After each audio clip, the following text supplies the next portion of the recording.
हाल ही में पाकिस्तान के लिए जासूसी करने के आरोप में यूट्यूबर ज्योति मल्होत्रा को गिरफ्तार किया गया। इसके बाद मामले में ऐसा एक्शन हुआ कि अब तक कई लोगों को पकड़ा जा चुका है, जिसमें से कुछ चर्चित नाम यामीन मोहम्मद, देविंदर सिंह टिल्लो, अरमान गजाला और नुमान इलाही हैं। ये गिरफ्तारियां हरियाणा और पंजाब के विभिन्न शहरों से हुई है। ये बिल्कुल पाकिस्तानी जासूस ही हैं जी। ये लोग जो इस चीज़ों में इन्वॉल्व होते हैं पाकिस्तानी जासूस ही हैं। इन्होंने हमारे देश के साथ गद्दारी की।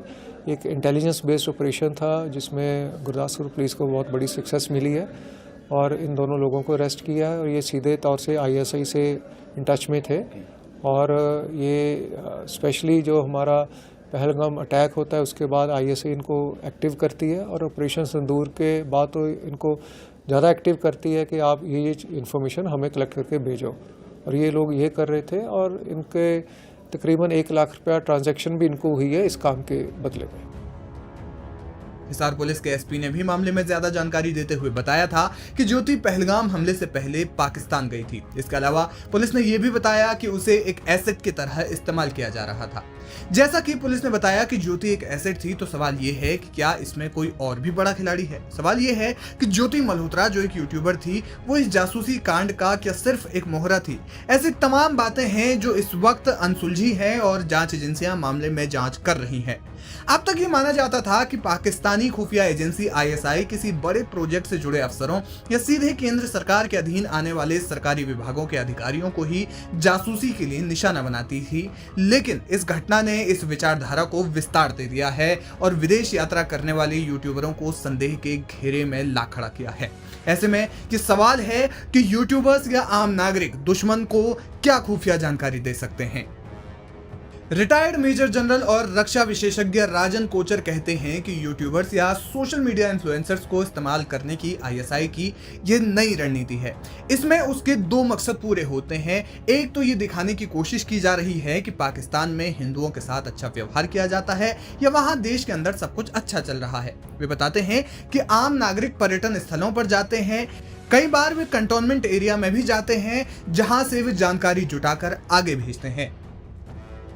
तो भारत के नागरिक जो होते हैं वो सेंसिटिव एरियाज़ में, जैसे कि आपके टूरिस्ट स्पॉट हो गए, पहलगाम जैसे एरिया की मैं बात कर रहा हूँ, वहाँ पे जा सकते हैं और उनको कोई रोक नहीं होती वहाँ पे जाने के लिए। तो उस एरिया की इन्फॉर्मेशन आप ले सकते हैं। कंटोनमेंट एरियाज़ में भी ये लोग जाते हैं क्योंकि कई लोग बिजनेस भी करते हैं और जो आर्मी का सामान भी सप्लाई करते हैं, कॉन्ट्रैक्टर्स होते हैं, सप्लायर्स होते हैं।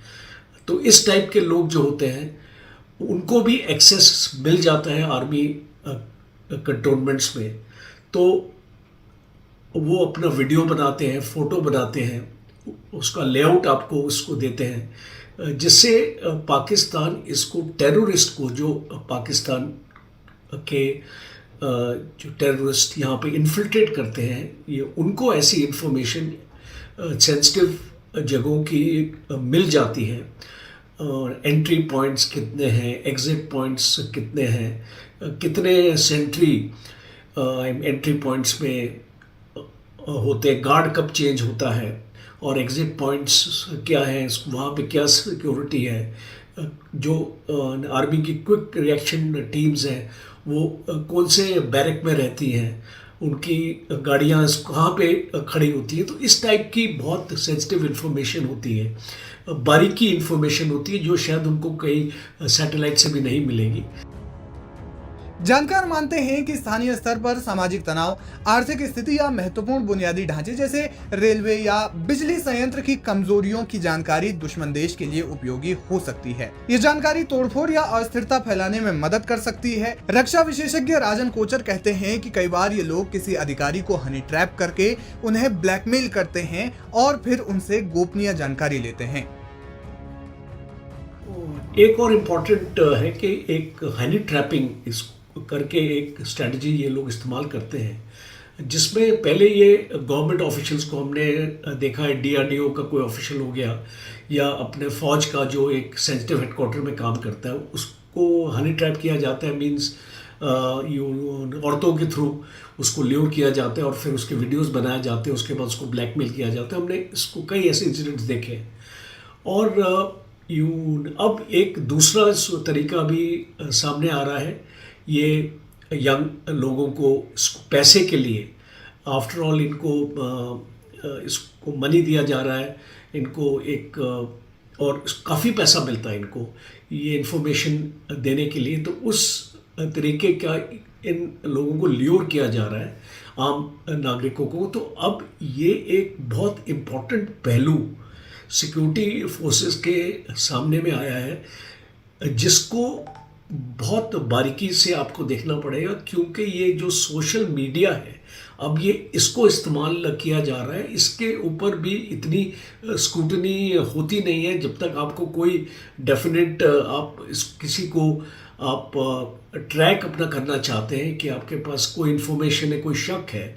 वैसे इतने सारे लोग सोशल मीडिया इस्तेमाल करते हैं, उनके ऊपर आप कोई ऐसी मॉनिटरिंग होती नहीं है।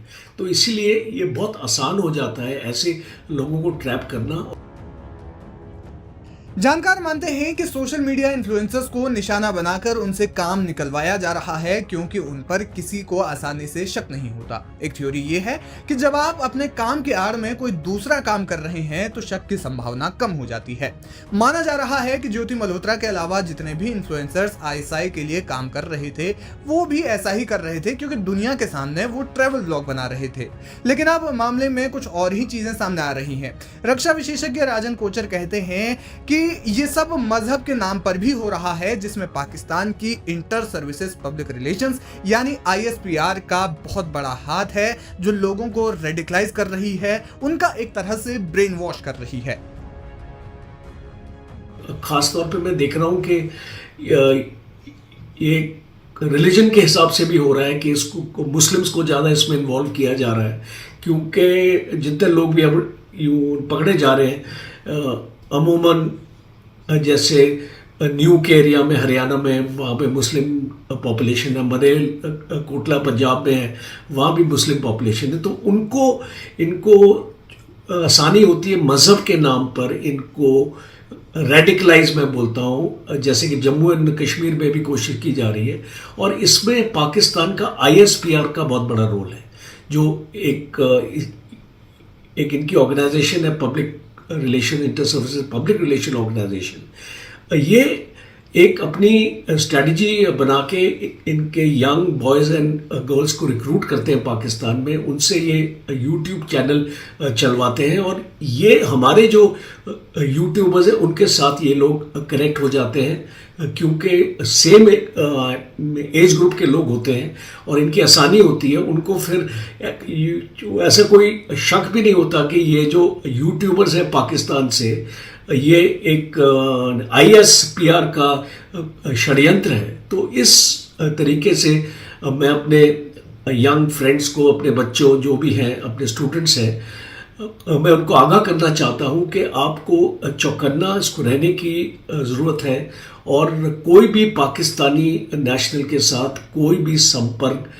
मत रखिए, कोई भी दोस्ती मत रखिए, बिकॉज आने वाले वक्त में आपको पता नहीं आपका दुश्मन आपका कौन है और आपका दोस्त कौन है। फिलहाल इस मामले में पुलिस नई नई कड़ियों की जांच कर रही है। अब देखना यह होगा कि आगे इस मामले में क्या कुछ निकल कर आता है।